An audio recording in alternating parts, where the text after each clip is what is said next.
Alam niyo po, mga kagandahan, if there's one thing that I enjoy so much talking is women. Dahil nga ngayong buwan na to ay Women's Month pa rin, nag-isip ako ano nga ba ang pwede nating pag-usapan, ano ang pwede kong dalahin sa inyo na mayroon kayong mapupulot na hindi nyo aakalain bakit doon pa nanggaling yung napulot ko.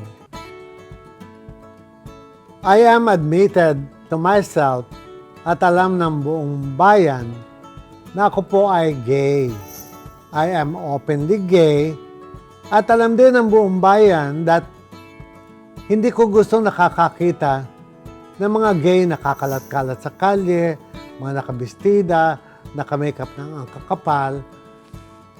Because if there's one thing I want to us gays is to be respected.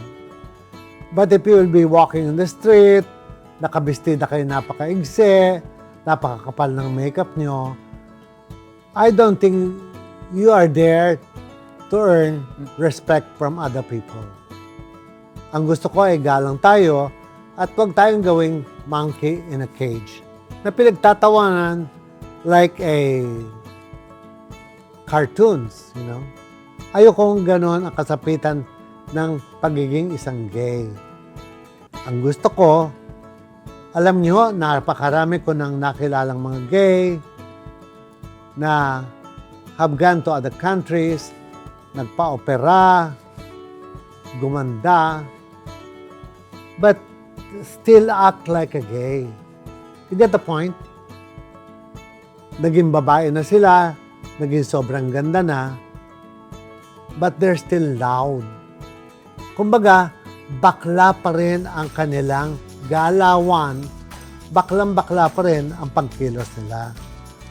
Para sa akin, gusto mo maging girl, gusto mo magpakababae, act like a woman. Ganun lang naman yung gusto ko. Maging simple, wag lang maging loud. And I've encounter with one gay na marami tayong mapupulot dahil ito po siya.